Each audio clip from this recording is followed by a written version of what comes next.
We're going to talk about, actually this is based on a blog that Dan Cook, to my left here, wrote.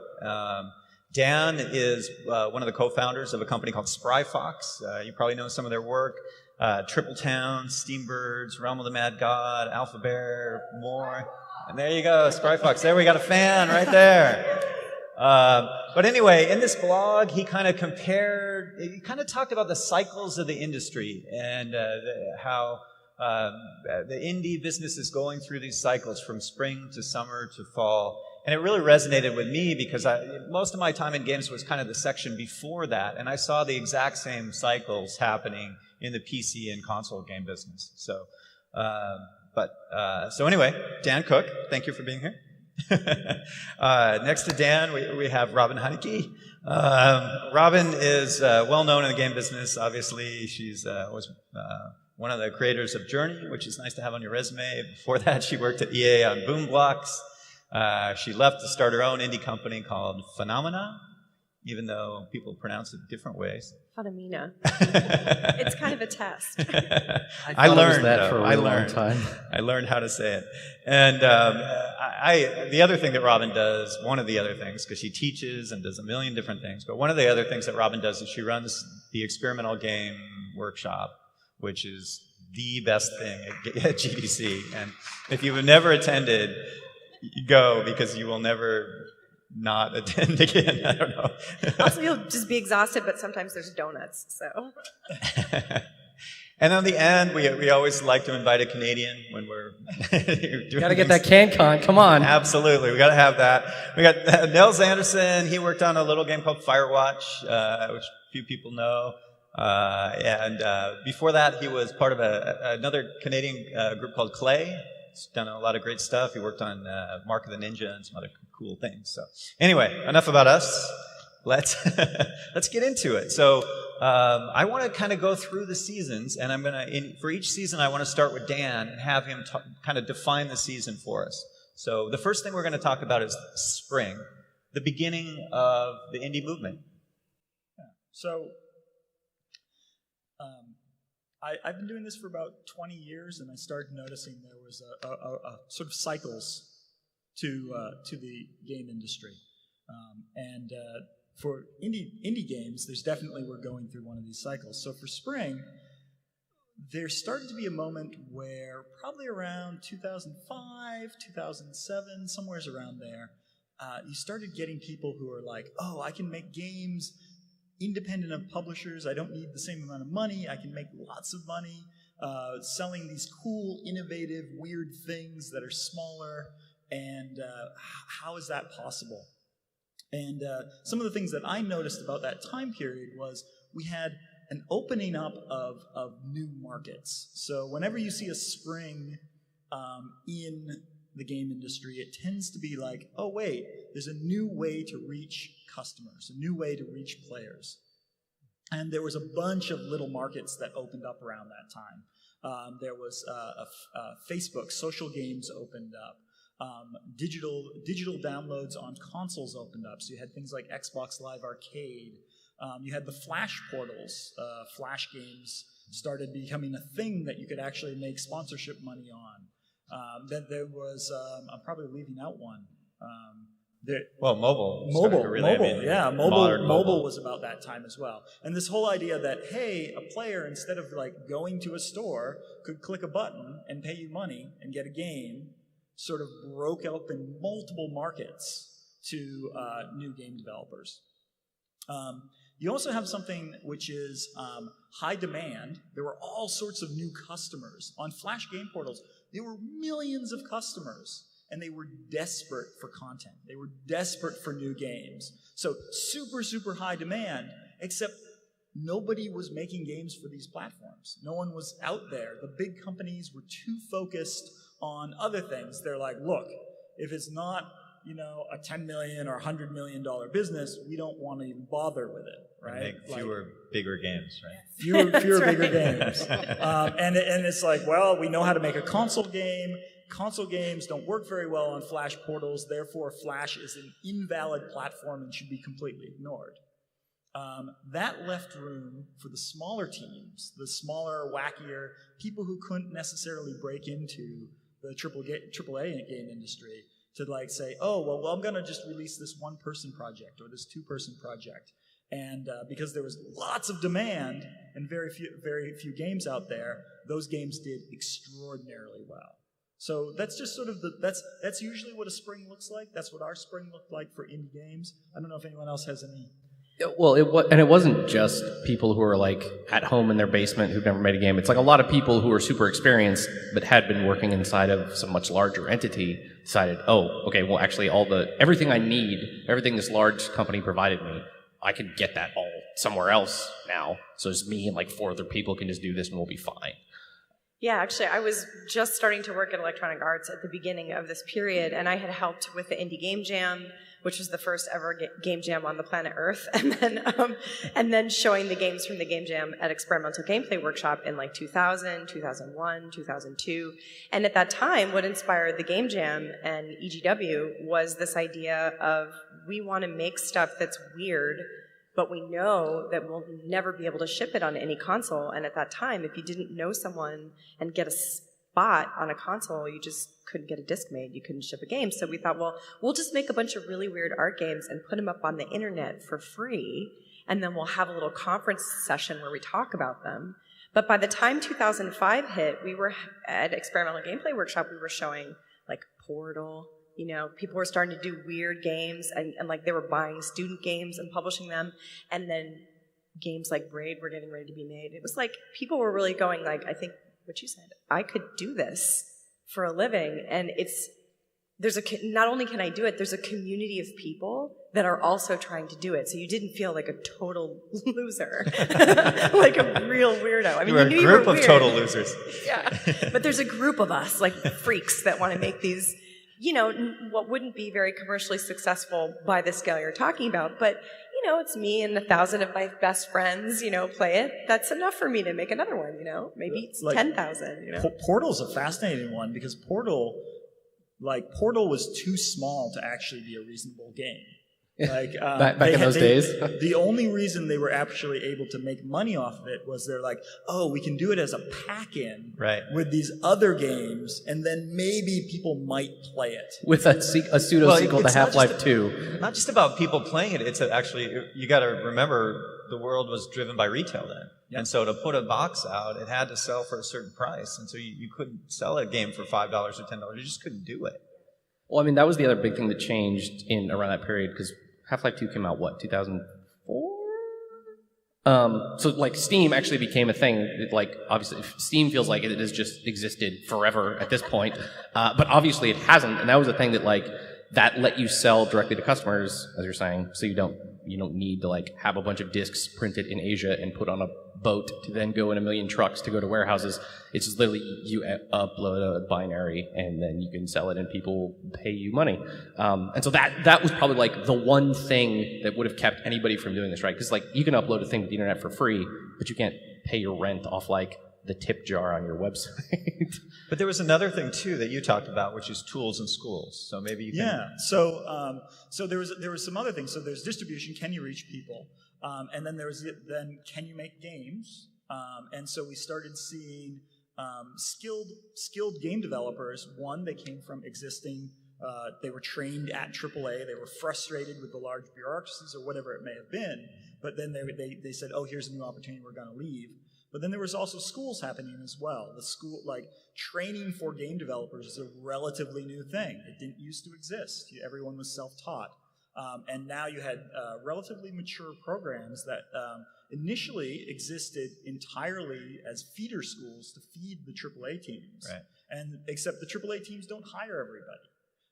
And so now you've got like all these students out there who have started to have basic skills and they want to make games. And well, where can they make them? Well, they can make them in these sort of like the dirt lots that no one else is paying any attention to, right?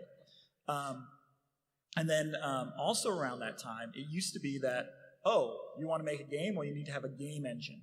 And the people who made game engines were the elite of the elite. Are you John Carmack? If you're not John Carmack, then maybe you shouldn't be making games. To this day, DigiPen has a thing where everyone has to make a game engine from scratch to get through their program, because that was sort of the mentality. Yeah.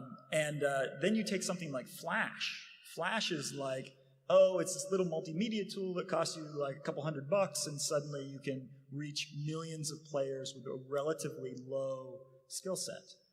Unity eventually came up at that point. Unreal started to slowly make its way out. But there started to be like tools where you could make a game and just put it out there, which was also a big sort of shift at that time. Yeah, I actually remember working with Kyle and some of the other folks that I worked with, Vander, at EA around that time, the 2005-2007 window. We were making tiny games inside of EA, and they were very profitable for the amount of money that they cost, but they were such a small margin compared to what you could make if you took that same amount of money and you put it into Madden or you put it into like The Sims. Right. It was just going to make you like 10x the money. So it was really hard for someone like a Neil Young, you know, to justify what he knew was necessary for the business at the time, which was innovation. And I think during that period, a lot of us ended up leaving and going off to make games like, you know, Journey and like, you know, World of Goo and these other types of titles, which ended up either going into or creating, in some cases, these spaces where other developers could go, oh, I see. Mm-hmm. So it was really, there was a follow-on effect from the schools where people like myself and Kyle were hired out of graduate programs in game development to go into bigger studios, but there was really kind of no place for us there. So we got a little bit of skills, and then we were like, you know what, maybe we should go where those people are. Like, that dirt lot looks really fun. So I do think that it was a combo of, like, there were just enough missed opportunities in those other innovation centers that we felt like, okay, if we're going to do it, we have to do it on our own. Well, that sounds like it's kind of moving into the summer period. Yeah, right? I think so. You're right. I think we can move into summer now. But it really, you know, it just underlines how many different forces kind of came together all at once, which I think is probably why the indie revolution was so strong. You know, but now then we get into summer where life is easy, right? So, 2008, Will Wright says, Cambrian Explosion. We're having a Cambrian explosion of new games, the likes of which we have not seen since basically the early 80s and probably maybe early 90s. And suddenly you've got lots of developers. Like the platforms have started to go like, oh wait, you can actually make money on this platform. We just have to put out a game, and people are like leaving big teams, coming out of school and saying, we are going to make games. And we have a clear audience. We're going to release it on Steam. We're going to release it on mobile. We're going to, and there was a focus on, I think, making a good game, making an innovative good game. That was sort of like the bar. And I think of these people as entrepreneurs who didn't know they were entrepreneurs. They were starting businesses. They were making money. They were hiring people. They were having these big hit games. But they were sort of naive and ignorant of business. Because that wasn't, you didn't really... tell them what you really think about. Artists. They were artists. Yeah, they were artists. Let's do this. Artists. Yes. And because they were literally... Dan has an MBA, you should know. Yeah. So when he says naive and ignorant, that's all relevant. I'm a dropout, PhD dropout. Yeah. They were summer children, right? Because... there still wasn't a ton of content out there, and the demand was growing, and you can sort of think of it as two arcs, you know, like huge demand, not a lot of content. That gap is something you can do something with. Eventually, you know, the demand kept growing because there were some really good games coming out at that time. People started paying attention to it. Press started paying attention to it. It started to become official. Like, oh, you could... I remember people talking like, I could make a career out of this. 2008. From 2005 to 2008, I can make a lifelong career out of this moment. What was your experience at that time? Well, that's kind of interesting in that that's basically where I started. Like, I was just like one generation in where I never worked at a large company, right?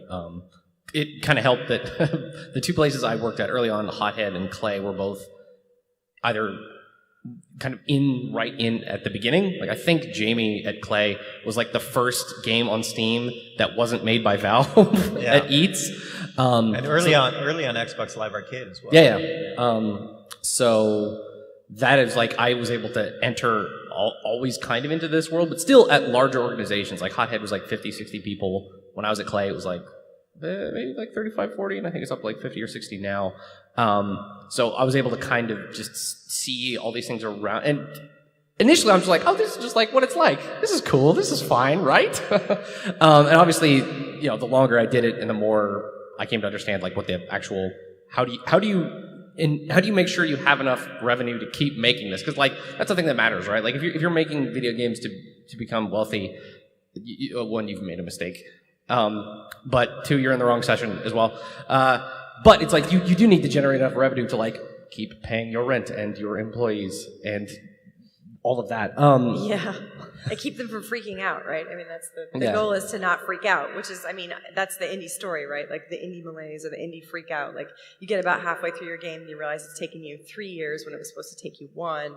And then you start having that horrible thought of like all the money you could have been paid working on something that would actually sell, and then you're freaking out, and you know, what you if really, no one likes it? Yeah, what if nobody likes it? What if I get to the party and there's no one there?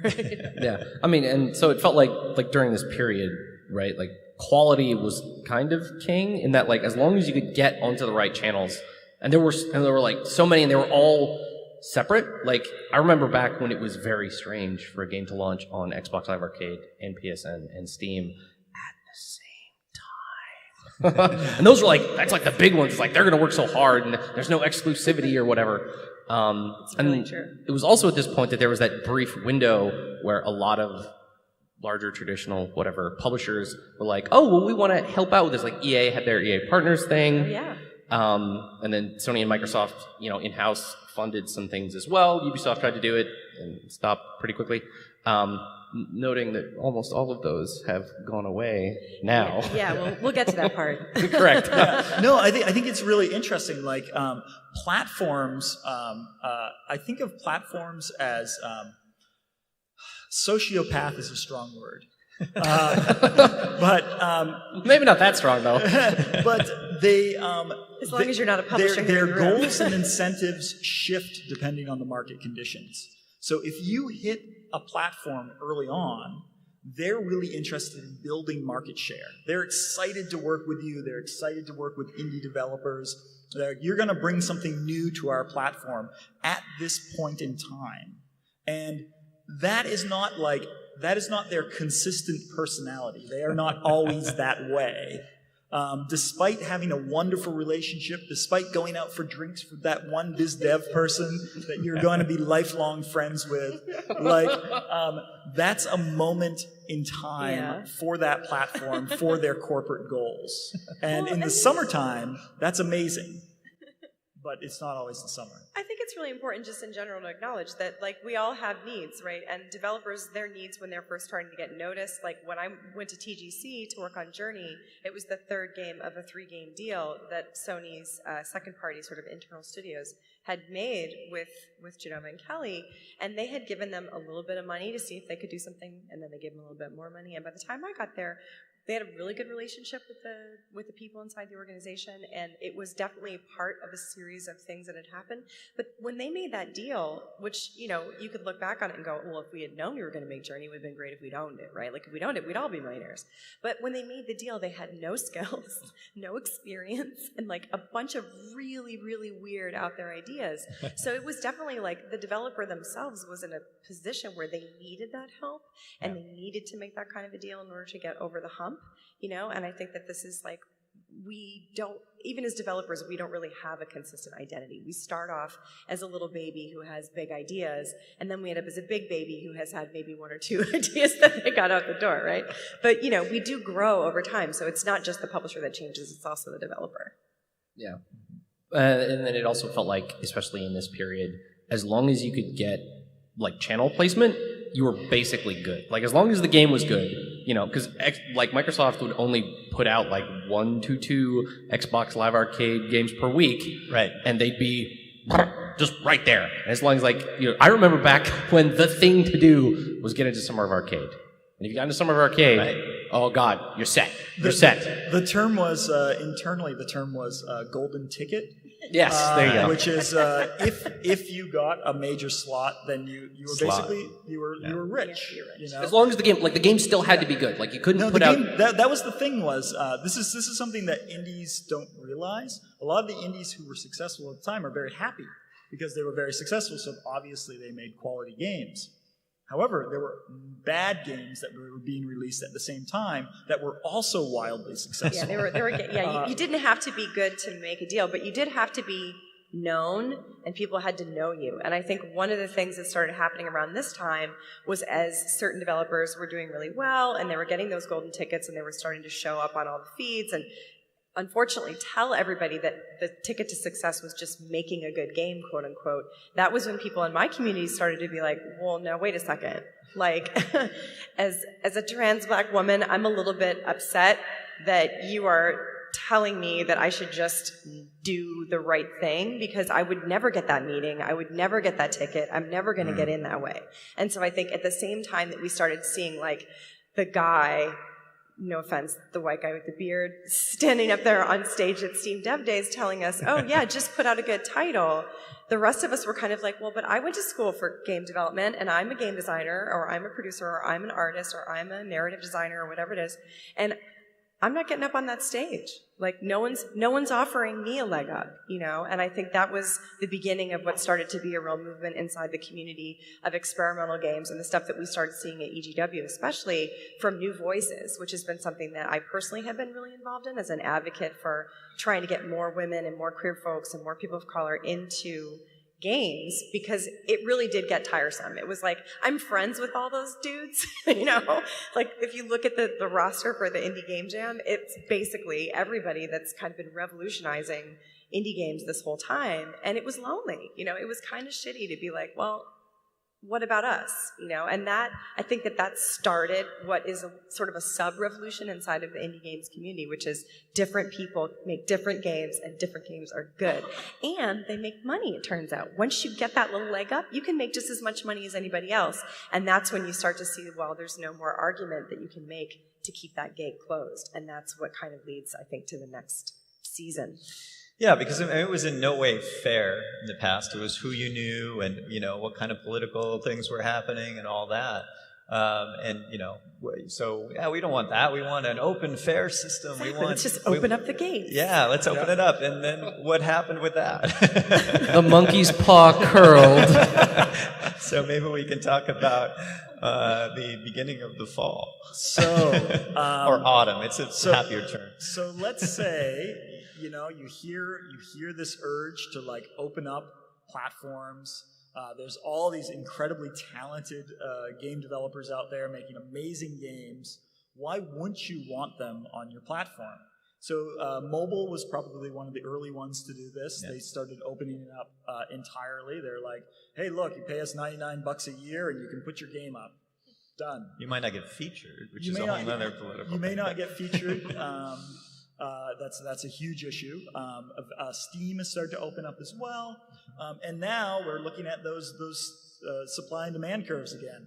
So these markets at this point, they're no longer gaining customers at an insane rate. They're still gaining customers. All the digital distribution markets are still growing, but it's slowed down. It's slowed down. What has not slowed down is the supply of games. More and more and more very talented developers have gotten into it. So now you've got massive supply of games and relatively fixed demand of players. There's just not enough players to go around. And at that point, the classic thing happens. You actually start to get competition. And it used, like, if you look at the culture of indie games during the summer, there was more than enough to go around, right? Everyone was nice to each other. We're all part of the same family. Everything's awesome and wonderful, and like there's plenty of food. Even like non-white people. They're like, sure, come on in. Yeah. You can come to the party too. Yeah, and so now we've got competition. I was just looking at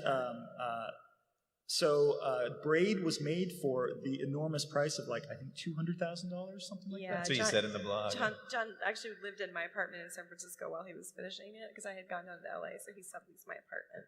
Okay. I can tell you that guy ate a lot of soup. And I was just looking at a recent hit on Steam, which was Battle Right, and that's 25 developers for multiple years, and so now you're looking at multiple millions of dollars for a game, because when there's competition, you invest more in order to get your piece of the pie. So bigger teams, better graphics, things that are going to capture that limited audience's attention. I think it's also important to note that the games that really did well as breakout titles around 2008, 2009, or even something like Journey, which shipped in 2011, these titles were kind of singular in their focus on a mechanic usually, or like a specific kind of design. It was really like when you go to the chocolate store that has the really fancy chocolates, and like this one's lavender sea salt, and this one's sage clam, and you're like, sage clam? Then you eat it and you're like, this is the best chocolate I've ever had, right? Like, I love sage clam chocolate. Like, that's kind of what the games were. We were making these like very bite-sized pieces. In fact, actually in 2006, I went out to Tokyo Game Show and I spoke at their conference portion, and I gave a talk called Chocolate Cake versus a Box of Chocolates, where I said, indie games are coming. They're coming to Japan. You have been making really beautiful, rich, multi-layered chocolate cakes like Final Fantasy. Yeah. And, the thing is maybe you're the guy that like puts the one little curl on the top of the cake and it's perfect. And you love your job, but like people are playing games on their phone and they want a little chocolate. They want a little cupcake. They don't have time to eat a whole cake anymore. And frankly, the cake is expensive and it makes you fat. Like maybe a little bit of chocolates is kind of what you should do here. And actually someone in the audience raised their hand and argued with me. So they were furious because that's unusual. It just doesn't happen. Yeah. And they were like, I work on a chocolate cake game and I don't want to make kids games. That was the perception, was that indie titles or like unique little small games were kids' games, Nintendo games. That was kind of the way he said it, like, I don't want to work on a Nintendo title. And I was like, I made a Nintendo title and I left that industry to go make like this really weird PlayStation title. So I think we were doing really innovative things at that time, and as the products have expanded, the types of offerings have expanded, it's a little bit harder for everybody that's in that space to focus and do that kind of craft. So it's still chocolate, but it's a little bit more like, a piece of Dove, just unwrap it. It's like a Hershey's Kiss. It's like, it's a little bit different now. When you look at a sea of Hershey's Kisses, like, which one do you pick? Oh, I'll take the red one. Like that, it's, So Firewatch was, I think of as a competitive game. Like, in terms of like, how big was your team? Basically 9-10 people. Right. So 9 times as big as Braid. Well, there was John and David. Yeah, sure. Yeah, 4.5. Sure.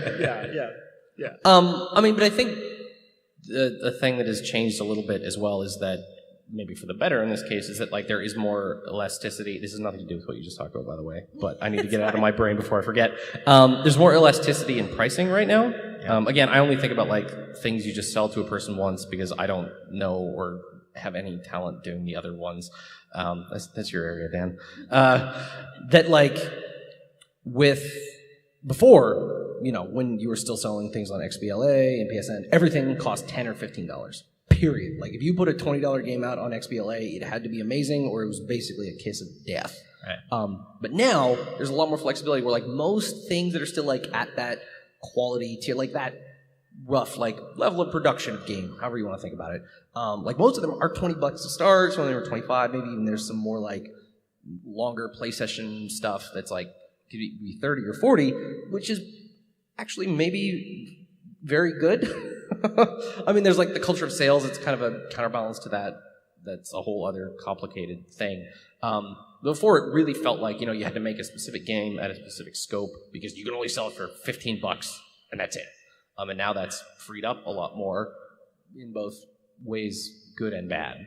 So in a way you're saying we can make like kind of like cupcakes. Fancy-ass cupcakes. And this is kind of the analogy that I've been using lately with people. It's like, okay, everybody knows about that cupcake store in your neighborhood, and they do sell you a $7 friggin' cupcake. I mean, it's a cupcake. It costs 30 cents to make the batter, and then the frosting. Is this a San Francisco thing? Yeah, it's actually spreading. There's some in Vancouver too. Yes. Yeah, and the thing is they're delicious and lovely, but they do charge you a huge amount of money because you get something high quality, but you don't have to feel guilty about it. And I think that indies are starting to raise the prices on their games because we're realizing that in order to be competitive, we are working harder, and we are starting to employ some of the strategies of larger studios. And you just can't ask your people to work for no money for 4 years on a game. Like, you have to pay them a competitive salary. I think that's the other thing, right? Like, I'm from San Francisco, you're in Vancouver. Seattle, there's a lot of people here that want to hire talented programmers and talented designers to do things internal to an Amazon or Google or Facebook. And so you're competing with some very, very big money when you're trying to build games now. And when people come to work at Funomena, I tell them, listen, like, this is the range of salaries we can pay because this is how much I charge somebody when I ask for a deal. And I pay your health care, so that takes 20% out of your salary. So this is the range. If you want more money than this, please go work for someone who can pay you. You know? And as we get more and more competitive in that space trying to recruit, I think it is really important to acknowledge, like, indie development is still, you still have to pay rent in the city you're living in. You still have to feed your kids, you know, and you can't, the dream of kind of like being the guy with the cans of soup and doing your game by yourself for 5 years, like, it's becoming a lot less appealing as we mature as an industry. That's a bad dream. Yeah, it's not a great dream. That's a nightmare. Yeah, so there's other escalating costs as well. Like, so now we have salaries, so a big burden of salaries. It's a huge thing to worry about. You've got marketing costs. It used to be that you could just put your game up, have your relationship with the platform owner, and get millions of players. That's gone. Now you're expected to market your game and do PR for your game, and all these things that are remarkably expensive. There's another thing that comes along with this, which is sort of subtle. It's a psychological thing. If we're putting a lot of money into a game, maybe we should make a game that's going to be successful. And so now it's like market. That's so subtle. Yeah, market analysis starts being a thing. Start wondering, like, oh, this genre was successful. Yeah. Souls-likes hot right now, right? And it's like, are you doing a roguelike Souls-like? If you're not, then what? Like. Roguelike. Don't do that. Yeah. No. Please don't. I had to explain to my wife, who does Japanese translation, what roguelite meant. And it's like, the idea of rogue doesn't really exist in Japan. And so it's this, I sat there for 5 minutes explaining what this genre was. Okay, so there's this game they built on these mainframes at MIT. But the design has become dramatically more conservative than it was during the summertime. That's interesting. I don't feel that way, but that's because I'm making weird stuff that I just want to make, you know? But I do think that that I could say that in support of that idea, when Funomena started, I was like, we'll be a diverse game company with, you know, we're going to hire lots of different types of people, and we're going to build these weird games and make a game with Kei Takahashi. I'm going to make this weird VR title or whatever.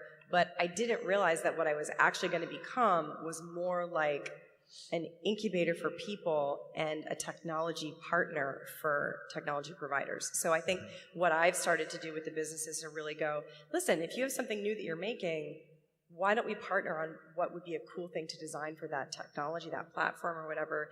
And less do we think of ourselves as like a traditional indie game company, and more like a design partner. And so in a way, like, in order to not become conservative, I've been channeling us into this area where there's a lot of interesting projects to work on. They're not very big, they're not like, tens of millions of dollars, but moving into that space has allowed me to stay weird, which I think is important. But in a way, what you're doing is you're moving to the next spring. That's interesting. As opposed to following the fall and into winter. Which you can follow fall into winter. You could become bigger and put out higher quality games, and hopefully it gets harder and harder for your competitors. And so, then you're a juggernaut. Even though it's the market's getting harder, that can be a good thing for you if you're on top, right? Or you can go to it, find a new spring. Yeah, a blue ocean. That's interesting. Yes. I'm still processing that because, yes. The bigger and bigger is exactly what's happening in a lot of markets right now. So I look at Steam and I say, well, how are you a successful company on Steam? And one of the best ways to do it is to be Valve and to release a free-to-play game. Those are the two things, and that's going to eat. That eats 50+% of the entire revenue on that platform. The people who are playing those games like Dota and Counter-Strike, or League of Legends, or Clash of Clans on mobile and things like that, they play one game. They're not buying indie games. They're playing one game. That game is their hobby, and they are delighted, and they dream about playing that game and getting better at it for the next 10 years. Yeah, it's like a lifestyle. Yeah, and all their friends are playing. Yeah. Well, I mean, that's part of it too. Is like, it's very dangerous to think about like your audience as just this monolith, right? Because there are people who play Dota. That is their video game, and maybe once a year they will maybe buy something else. Maybe. Well, it'll probably be Firewatch because you're the like bright yellow logo in the Steam store. It's so like that's actually the key. The bright yellow. Learn from that. Best logo design, hands down, on all of Steam right now. Turns out Ollie knows what he's doing. Yeah, I know. It's very, very sharp. But yeah, like I think that increasingly it's like the thing that I think about a lot is it's like I'm not selling a game to everybody on Steam because that's insane, right? But it's like I'm selling it to people who want some particular type of experience. That experience is not well served right now. I don't need 20 million of them, right? It's like 50,000, 100,000, and then if there are more, cool, but 50,000 people that think this weird thing, that's the thing they want, sweet, totally. I can pay my rent on that. Yeah, people keep asking me that about Luna. So Luna's a PC title that's VR friendly. So it's like a game that we started making actually to use the RealSense camera, the Intel camera, with your hands. And then when hand-tracked VR started to come online, we put it in there and just like, holy crap, it looks amazing. This is exactly what it looks like when you're building it. And now like a player who has a VR rig or a mixed reality rig can play it. And at the beginning of that journey, people were like, there's nobody on that platform. Like you were saying, there's not enough players or whatever. But now we're able to partner with some really interesting technologies that are coming out in the fall this year and in the spring next year, where you see that the platform is generating other platforms, is generating more players. And yeah, I think of it as being like an ambassador. Like Luna is an ambassador of VR. It's like, please come and try it. It isn't all stuff flying at your face, But that idea that like I don't think of the person that buys Luna as someone who even is necessarily a gamer, but maybe somebody who's just curious about trying something new. And like me, basically, like somebody who's curious like me and not afraid to try new things. And I think getting outside of the idea of the audience being all the people on Steam or the audience being just people on their phones on a train going to and from work, but more like, what is the lifestyle of the person that I want to reach, and what's their defining factor is something that a lot of indies can do now in a way that they couldn't before because there is a market to segment, to your point. So what about Spry Fox? How does Spry Fox and the projects you're working on now fit into this whole mental model?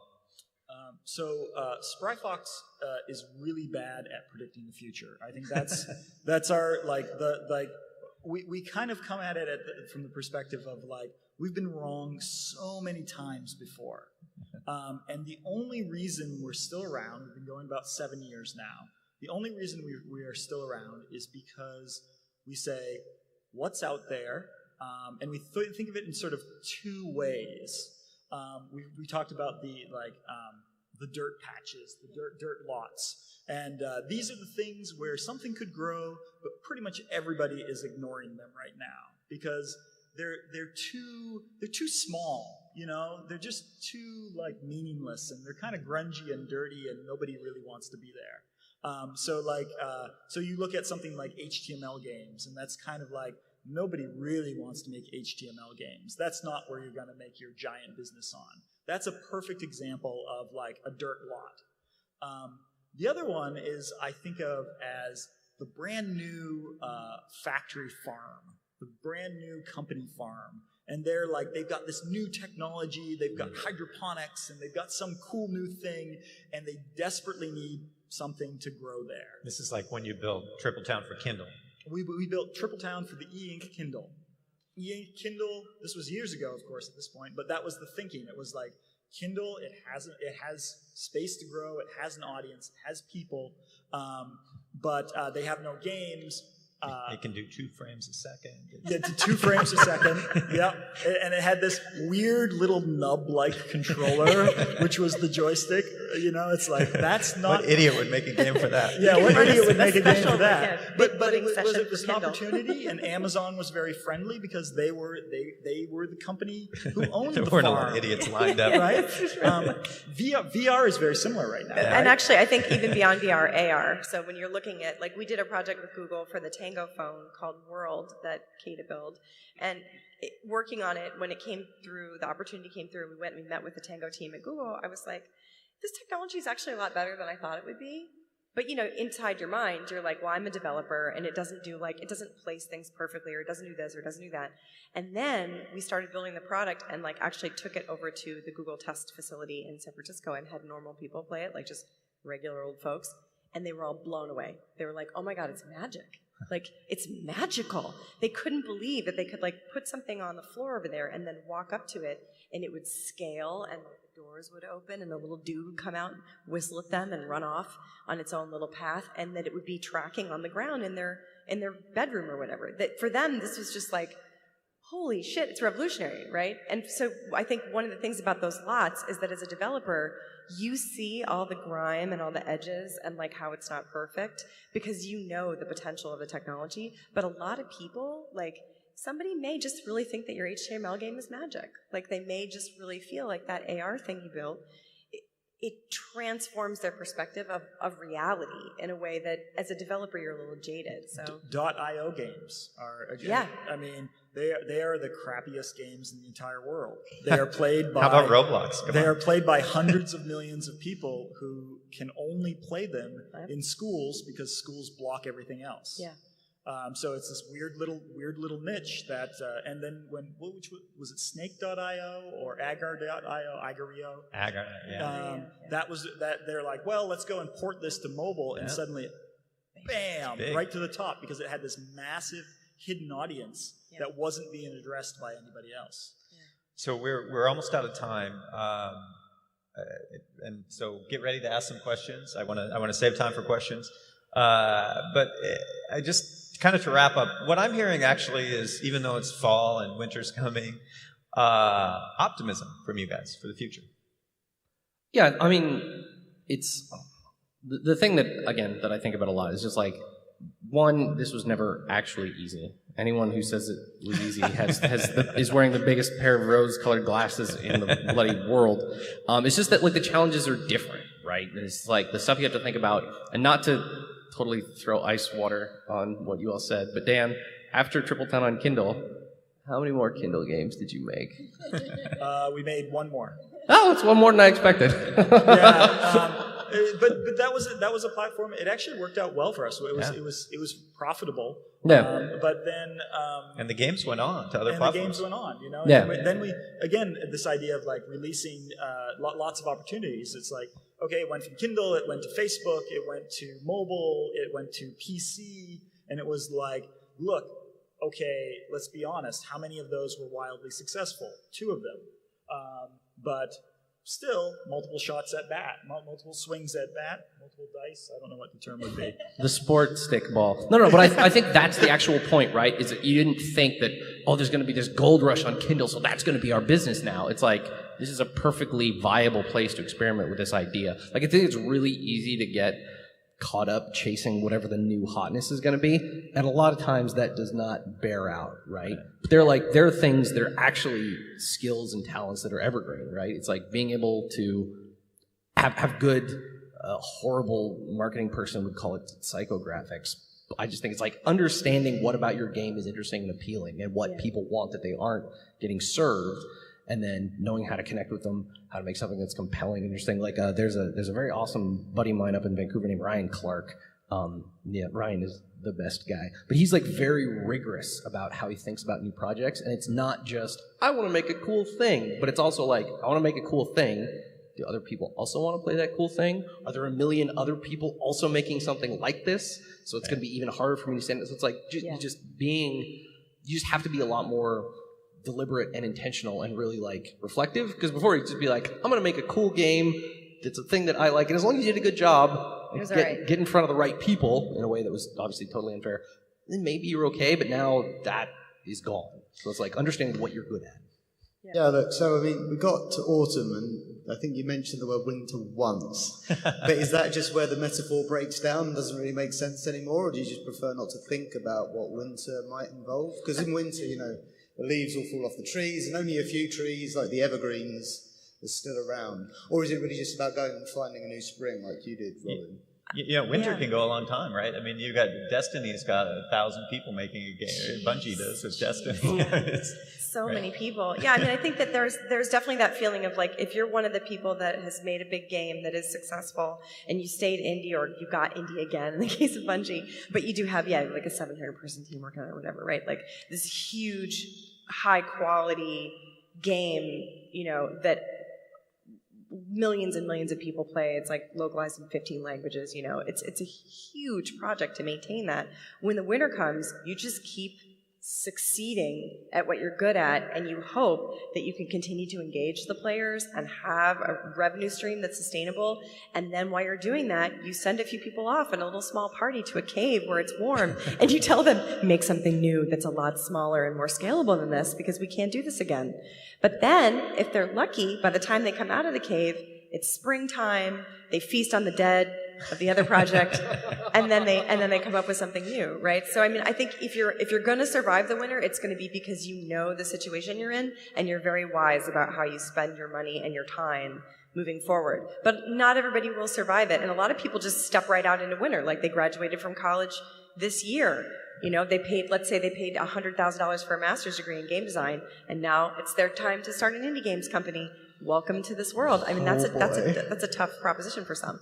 Yeah, the winter is actually not a bad time. These are mature markets. They have lots of customers. Console games have basically been in an internal winter since like 2000 or so. And they've figured out a cycle, They figured out how to re-release and, refresh the audience every once in a while. And you tend to see the same games again and again and again. Occasionally there's a new one, but usually they rely on brands. They rely on being the biggest one or two games in a very specific genre with a very specific audience. And there is innovation, but it's incremental innovation, just to keep up with, relatively minor trend changes. But that can go for decades, I think. Yeah, the games actually get better then. I think so. Like this Hitman, right? It's the best Hitman ever, Persona 5, they've been making Persona for 20 years, and now Persona 5 is an amazing game. Check that out. Oh, we're going to do another question. Yeah. Hey, I'm India, and I also making biofeedback games. So I am niche of niches, like weird as much as Robin. And my question is, what can you tell about future of biofeedback games? Ooh, biofeedback games. This is actually one of those areas. Like there's a lot there in biofeedback and referencing the body. I mean, the reason that I'm interested in VR and AR right now is because you can get so much information from the headset in the hands about the body. But as you move into actually taking feedback from galvanic skin response, or even something like a Fitbit, a lot of people are wearing Apple Watches. There's a lot you can do with the data that could come into a system. One of the things that's really interesting about any data that you take from a player that isn't conscious is that you can know more about their state than they do. So, for example, with a headset, with cameras facing in, they can read your micro-expressions in a way that a computer can read your micro-expressions way more than a person could. A person, like when we're all talking, we're all thinking about ourselves and the other person. The machine is just looking at your eyes, right? And so there's a lot of responsibility, I think, for designers in that space, and I think in terms of ethics and the ways that we manipulate people, figuring out what they want, figuring out what they look at, you know? You can definitely start down a very slippery slope, especially if it's a monetization scheme that relies on the feedback from the person. Yeah, I know you didn't really want to buy this, but you keep looking at it, so now I'll put it up. I'll put it up again and again and again, right? And so there's definitely, not only is there money to be made there, but there's some kind of iffy territory there in terms of the ethics of selling people things that they want. And I think that's going to be one of the bigger issues that we see in the next 5 to 7 years. But eye tracking is definitely coming in the next generation of VR headsets. Expression tracking, EEG is going to happen as well. And so you'll have a lot more data. How you You'll use have more it, it's data, up to and you. it's always the same thing. Like, what do you do with it? Yeah. Oh, thank you. We'll get one more question I think we have time for. Sam. Hey guys, great panel. I hope this is, I don't know if this is a good one to ask for the last one, but the platforms that are selling games now more than ever are very interested in showing how much product they have. A bazillion games, and oh geez, there's going to be a sale in 2, 3, 4 hours to sell them. So what, from a small team perspective, do you either suggest or go with in terms of, oh, they're really more interested in numbers of games than quality of games, when we as a small team are probably more interested in the quality of the game than being part of a sea of them? I mean, it is just like from the outset, you have to think about, like, I think some people approach the thing that they're working on as be like, this is awesome because I'm making it, so of course it's awesome, so everyone is going to care about it, right? Right? And that's not true at all. Like, from the outset with Firewatch, it was always like, how are we going to communicate to people what this game is about? Because it is kind of weird. It's like, how are people going to be able to recognize it? How are they going to see it? Like, when people actually play it in the world, what's that experience going to be like? So it's like, from the outset, you always, I think and just about everybody is very well served by thinking about, it's like, how am I communicating what this game is about to the people who want it? And that's amazing. And like, from there, if you well serve those people, then you can like hopefully do some kind of, snowball, word of mouth, avalanche thing. But if you just kind of assume that, just take for granted that people are going to care about the thing you make, you are going to be very wrong and very sad. I think if you think about the feeling, right? Like, I mean, I say this like a broken record. The feeling that your game creates is kind of what you're talking about. It's the aesthetic outcome of the game. There's the rules of the game. There's the way that the game reacts to you when you play it, and then there's the feeling inside of you when you play it. And the feeling that you have when you play something like Firewatch is very different than the feeling that you have when you play, say, Dota. And it's not that the feeling that you get when you play Dota is more marketable, but it may be something that more people who traditionally play games are looking for because they expect it. So I think when you're trying to sell an unexpected feeling, like the feeling that you get when you play Luna, is it's pretty and it's like kind of chill. It's like a meditative game. It's just a chill, beautiful experience. It's like a fairy tale, right? If you're selling a chill, kind of slightly spooky fairy tale to people, you have to really be honest about that and be like, okay, I'm looking for the people out there that would like to play this game before they go to sleep to have good dreams. Yeah. That's what I'm making. And it's not necessarily, a mechanic, it's a feeling. And we got to wrap. Okay. What's interesting about something like Firewatch is, like, all those things that you described, you can get from a single image. Yeah. Like, and I think that was like... Not an accident. Yeah, not an accident. Like the surface of your games is becoming more and more important than ever before, because the surface is all players are going to see. Like, all players are like, they are going to see an image pop up on the screen for a fraction of a second, and they're going to have to decide whether or not they want to buy that thing. And so this is the reason why we're investing in art, why we're investing in all these things that are extraordinarily expensive to make, because the attention that we have in a crowded market is shrinking. But I think you could also look at his question the other way, which is, I think it's great advice for people who are relatively new to the business to make tons of stuff and like toss it out there and throw it away and learn from it.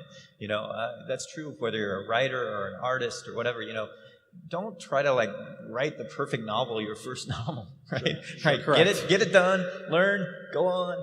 And, there's a million stories in this business of people who did 50 games before they made one that mattered, So I'd say that as well. But we're all out of time. We got to wrap up. Thank you so much for Thanks, everybody. Thank you, everybody. And listening.